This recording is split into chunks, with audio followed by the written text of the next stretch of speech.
everyone, welcome back to Dragonfly Engineering. So this week we got all sorts of topics to take a look at, one of which is the purchase of this blue robot back here.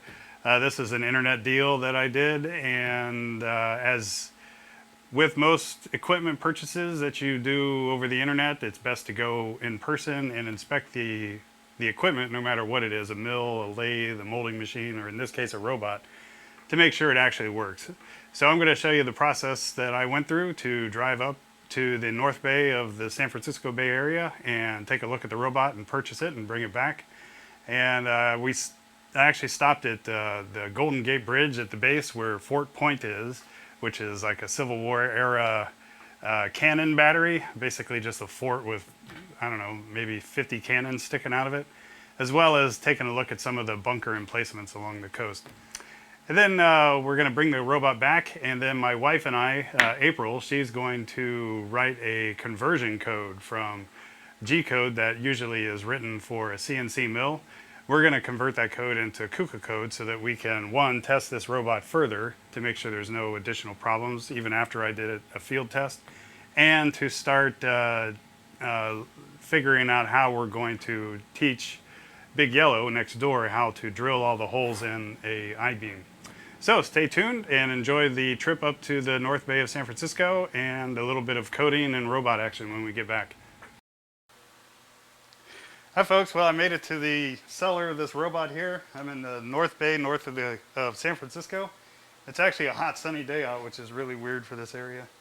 But, so what I'm going to do before I buy this, which is a very good practice, is when you buy something online, to make sure the thing works in person. Oh, it looks nice. So there's no dings or drops or anything that you know of? We didn't use it too much. We'll use with that robot on our end. Oh, so you took the Samsung logo off? Oh, really? Yeah, ours came without. Oh, someone covered it up. So Samsung had some big project and then it went south. So there's tons of these blue Samsung robots on the market. So this is going to be the second one that I bought. So I'm checking the inputs and outputs on the I/O module inside of this computer or controller, and that is turning on. I'll just go to 16. Maybe I'll turn on a couple of them. Okay. So all the inputs are mapped as well? Yeah. Okay. Is there any other software loaded on this thing that is like just old legacy stuff that you guys don't? Oh, okay. Okay, so I'm going to check the operation. Anything I need to know about cantilevered weights? Will this fall over? Oh, okay. But if I extend the arm out too far? Oh, okay, it's good. All right.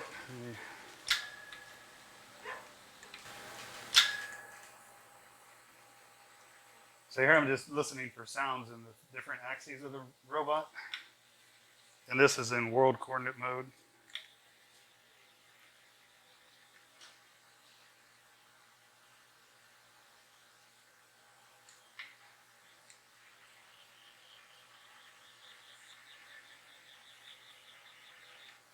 Okay, now we're going to go we're down in Z, up in Z.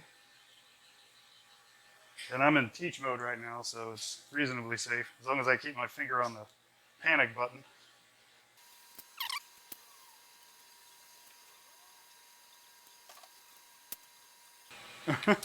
They could have done a better job on the Bondo. Maybe I'll repaint it anyway. I like to have a different color for every robot. All right, now I'm spinning individual axes.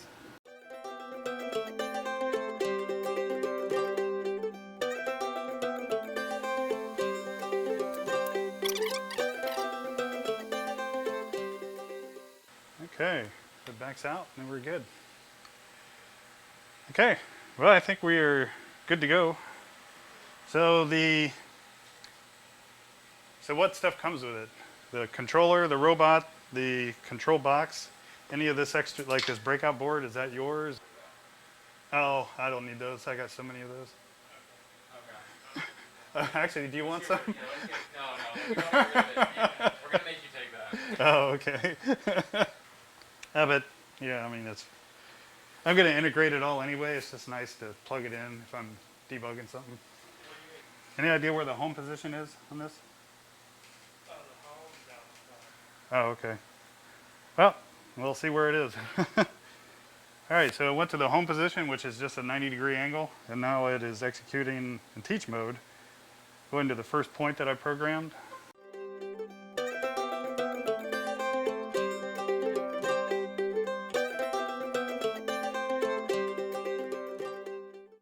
And it finished. All right, I think we're good. So I was able to write a program and turn the output on.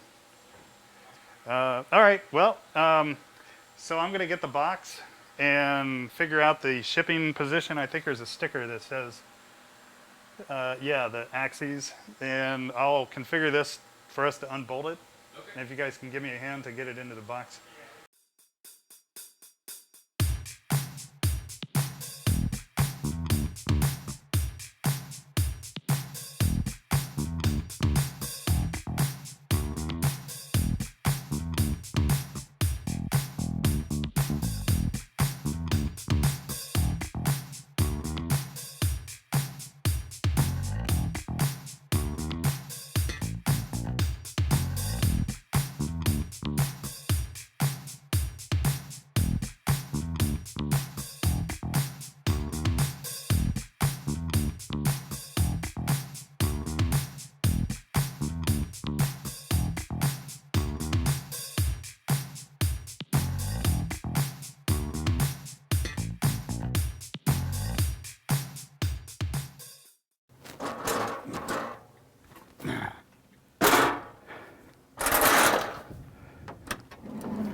Okay, well, that's a wrap.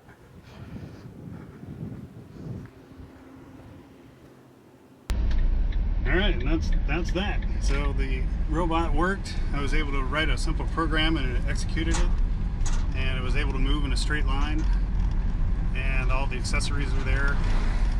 Whoever had the robot before, apparently, or these guys, they bondoed over the Samsung logo. It was kind of a quasi-good, basically just automotive bondo and then blue paint. But that's all right, because I was probably going to get rid of the Samsung logo anyway. Anyway, so I'd say a pretty successful purchase for an internet deal. And now I'm heading back across the bridge and back to my hood. Hello everyone, I'm here with my wife April, who's a chemical engineer, and she's also really good at coding in Python scripts, which is a computer program for general programming purposes. And what we're going to do is convert the G code that I created on the toolpath program, which defines the drill positions on the big yellow I-beams that we painted last week. And these drill positions are going to be used to mount the 1-inch bearing shaft for the travel on the XY gantry that we're going to build. And we're doing this because I don't have a mill big enough to load the I-beam in because it's 10 feet long. But Big Yellow has at least a 10-foot reach, or plus or minus 5 feet.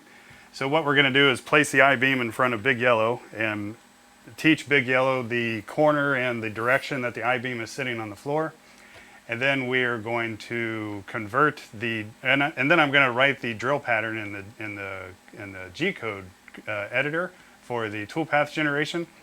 And then April is going to take the G code and convert it into KUKA code, which is a quasi non-obvious code with a whole lot of extra jargon in it. And then what we're going to do is pipe the KUKA code into ultimately Big Yellow. But today we're using the new robot that I purchased last week. And we will try out her code on the little robot before we do it on the big 400-pound capacity robot. So, April, would you like to quickly show the process of your Python code that you wrote to convert this data? Sure. I'm going to open a terminal, Python Big Yellow PY, which is the program that I wrote. Enter. Please type in the file that you want to convert, 04155.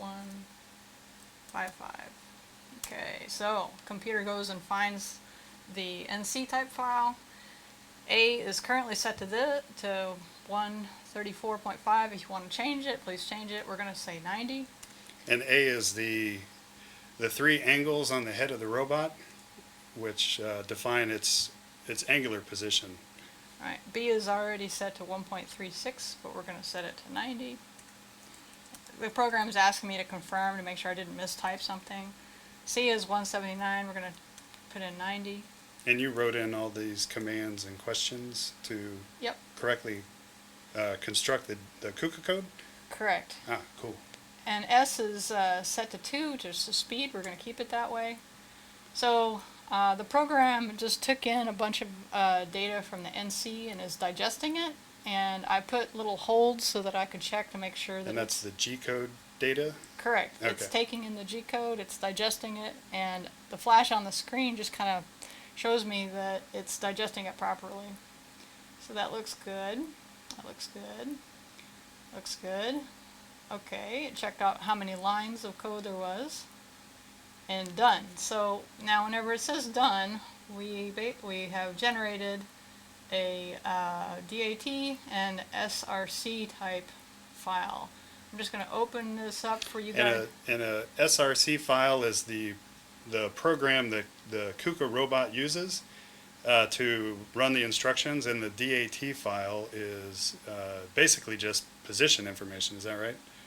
Correct. Just XYZ ABC data? Okay. Correct. So this is just we're not going to go line by line, but just a snapshot that these two things are different, the directions and the data file.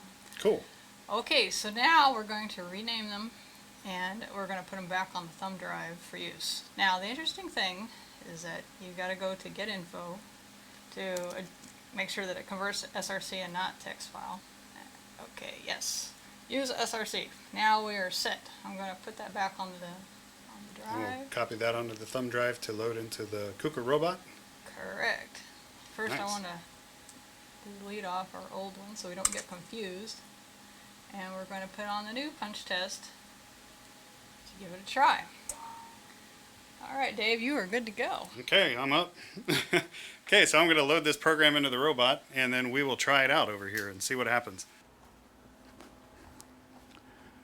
Okay, so we've loaded the program that April just converted into the KUKA controller, and we got this pencil here basically to take the position or simulate where a drill is going to be loaded into Big Yellow. I do breakaway pencils so that I don't destroy anything if something's not set up right. So what we're going to do is basically reset this program that we've loaded. I've got it in automatic mode, and as you can probably imagine, I did a trial run before we turned the camera on. But yeah, so this is the test. It's going to simulate drilling 3 holes into the top of the I-beam. The actual number of holes that Big Yellow is going to drill is more like 30 or so. But we also want them to be in a perfect straight line, so it's good to have a robot with encoders to actually facilitate that. So what I'm going to do is hit the start button with my finger on the emergency stop, and we'll see this pencil come down and simulate drilling 3 holes.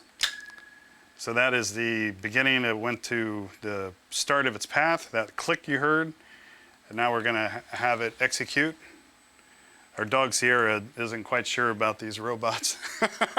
You can see her run off. And then back. And then that's it. Now in reality, we're going to teach a work plane to Big Yellow, which will be the top of the I-beam. So the corner of the I-beam plus the direction of the I-beam. But let's try that one more time. So it comes down. Again, Sierra is not sure about these robots. And drills 3 holes, and then goes back to the home position. And that's it. So we wrote this in the G code creator for the CNC mills, and then April's program converted it to KUKA code, and then we executed the KUKA code to essentially drill the holes. So we're turning this 6-axis robot into a kind of a CNC milling machine of sorts. So the next step, probably next week, is to load this guy up onto the big robot with the actual I-beam and keep going on our project to make our gantry crane.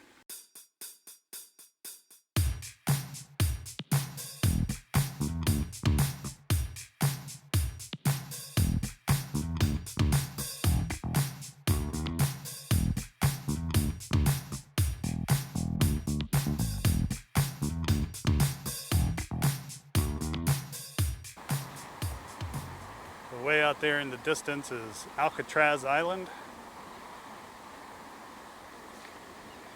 We were just over there picking up the robot. And here is the Golden Gate Bridge itself. And then we're going to Fort Point, which is down there. So let's head that way. This is the way to get to Fort Point. It says here low clearance, Fort Point, half a mile away, in this old bunker tunnel.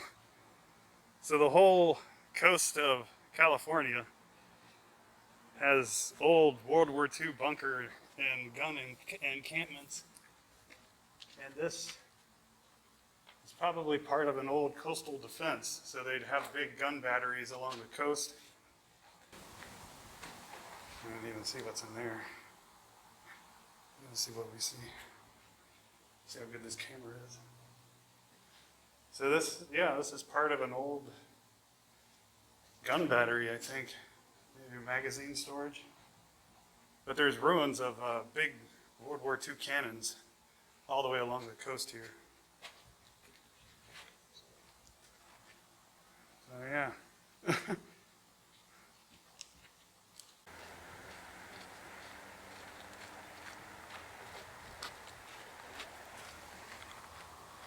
This is a picture of some of those big cannons. Those look like parrot guns to protect the bay. And then this is the remnants of a gun embankment, or a bunker that had a couple of cannons inside of it. So here's another bunker entrance for gun emplacement.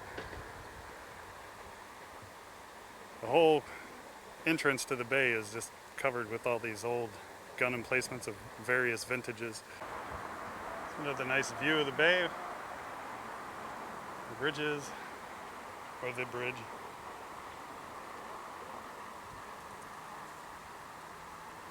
The pier down there, and then Alcatraz Island off there in the distance. And this is Fort Point, an old gun battery with muzzle-loading cannon and Parrott guns from Civil War era, I think. Anyway, it's perched right underneath the Golden Gate Bridge here. Pretty good location. Protected the inlet to the whole bay. Probably never saw action though. Let me zoom in and get the better color. So yeah, this is Fort Point. Basically every window there had a cannon pointing out of it. Probably can't go inside of it. But I've been in it before, and they still have a bunch of cannon in there. So this is the base of the Golden Gate. And then this is Fort Point. Sorry about the bad sun. And it wraps around.